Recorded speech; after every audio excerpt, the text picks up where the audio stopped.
اور جو کوئی اللہ سے ڈرے گا وہ اس کے لیے رنج و غم سے نجات کی صورت پیدا کر دے گا اور اس کو ایسی جگہ سے رزق دے گا جہاں سے اس کو وہم و گمان بھی نہ ہو، اور جو اللہ پر بھروسہ رکھے گا تو وہ اس کے لیے کافی ہوگا۔ اللہ اپنے کام کو جو وہ کرنا چاہتا ہے پورا کر دیتا ہے۔ اللہ نے ہر چیز کا اندازہ مقرر کر رکھا ہے۔ وَمَن يَتَّقِ اللَّهَ يَجْعَل لَّهُ مَخْرَجًا، یقین رکھو کہ جو شخص اللہ کا تقوی اختیار کرے گا، نمبر ایک تو یہ کہ اللہ اس کے لیے راستہ نکال دے گا۔ یجعل لہ مخرجا، مخرج کہتے ہیں کسی مخمصے سے نکل جانے کی کوئی صورت، کوئی جگہ ہے تنگ اور وہاں سے نکلنا پڑ رہا ہے اچانک، تو وہ مخرج جو ہوتے ہیں جیسے بڑے بڑے ہال ہیں اور اس میں سے نکلنے کے لیے ظاہر بات ہے کہ عام راستے جو ہیں وہ تو چند ہیں، لیکن یہ کہ اگر کسی وقت وہاں آگ لگ جائے یا کوئی اور حادثہ ہو جائے تو پھر وہ ایمرجنسی ایگزٹ مخمصے میں پھنس گیا۔ اللہ تعالیٰ کا تقوی اختیار کرو تو اللہ تعالیٰ تمہیں ہر قسم کے مخمصوں سے نکالے گا، وہ تمہارے لیے راستہ بنا دے گا۔ بظاہر کوئی راستہ نظر نہ آتا ہو، اللہ راستہ بنا دے گا، جس کی ایک مثال وہ بھی ہے کہ حضرت موسیٰ علیہ السلام بنی اسرائیل کو لے کر نکلے ہیں، جب تعاقب کیا ہے فرعون نے اپنے لاؤ لشکر کے ساتھ، تو اب ایک شکل ایسی بن گئی تھی کہ آگے اب سمندر آ گیا اور پیچھے جو ہے وہ گرد اڑاتا ہوا لشکر جو ہے آ رہا ہے، تو لوگوں نے کہا کہ انا لمدرکون، بنی اسرائیل نے حضرت موسیٰ علیہ السلام سے کہا کہ ہم تو پکڑے گئے، تم نے مروا دیا ہمیں یہاں لا کر۔ قرآن مجید میں یہ تفصیل نہیں ہے، لیکن تورات میں تو باقاعدہ وہ جھگڑے ہیں اور ملامت کیے کہ اس سے تو ہم وہیں بہتر تھے،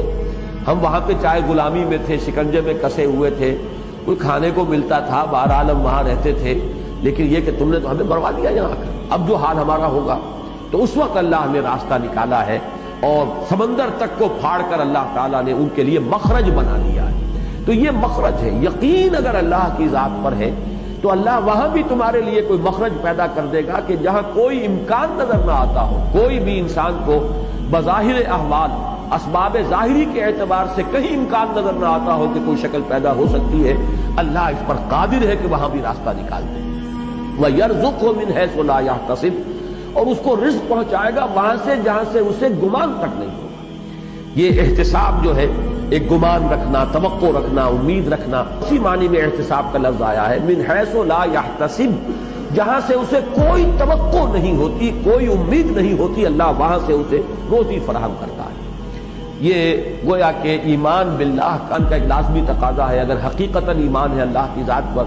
اسی طرح یہ یقین کہ جہاں مجھے کہیں کوئی راستہ نظر نہیں آئے گا اللہ راستہ نکال دے گا، جہاں مجھے کہیں سے کوئی شکل نظر نہیں آئے گی کہ کہاں سے میری ضرورت پوری ہوگی، اللہ میری ضرورت پوری کرنے پر قادر ہے۔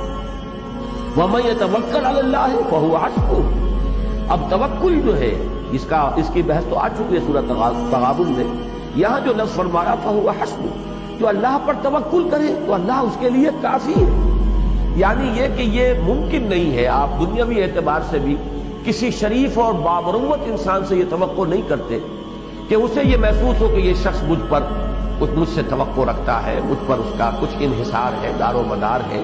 وہ مجھ سے کچھ امید لگائے ہوئے ہے۔ تو پھر کوئی شریف انسان الا یہ کہ بالکل عاجز ہو جائے، اس کے بس میں نہ ہو، وہ اس امید کو جو ہے وہ نا امیدی میں تبدیل نہیں کرتا، یہ شرافت کا تقاضا ہے۔ تو اللہ اگر یہ دیکھے کہ میرا کوئی بندہ تو میرے سامنے اس نے اپنے آپ کو بچھا دیا، اپنے سارے معاملات میرے حوالے کر دیے،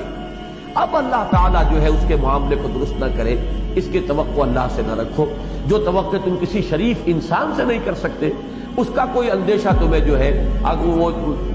اللہ کے بارے میں کیسے ہو سکتا ہے؟ تو جس نے اپنا معاملہ اللہ کے حوالے کر دیا ہو، جیسے کہ وہ فارسی کا شعر میں نے سنایا تھا کہ کار ساز ماں، وہ میرا کارساز جو ہے، بے فکر کار ماں، وہ میرے کام کی فکر میں ہے، وہ پورا کرے گا، اور فکر ماں در کار ماں آزار ماں، اگر میں خود اپنے ہاتھ میں لے لیتا ہوں تو اللہ تعالیٰ بھی حوالے کرتا ہے، اچھا تم جانو اور یہ اسباب ظاہری جانے، تم اپنے جو بھی کر سکتے ہو کر لو، زور لگا لو، جو بھی تمہیں ملنا ہے وہ ملے انہی اسباب ظاہری سے۔ لیکن اگر ہم ویسے اسباب کو ترک کرنا نہیں ہے، توکل کرو اللہ پر،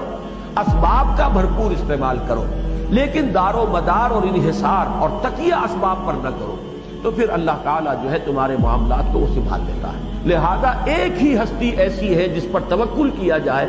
تو کہیں انسان جو ہے وہ مایوس نہیں ہوگا، اس لیے کہ اللہ کی شان یہ ہے کہ ان اللہ بالغ امرہ، اللہ تعالیٰ تو اپنی بات کو پہنچنے والا ہے، یعنی اپنے ہر فیصلے کی تکمیل کرنے کی قدرت مطلقہ اسے حاصل ہے۔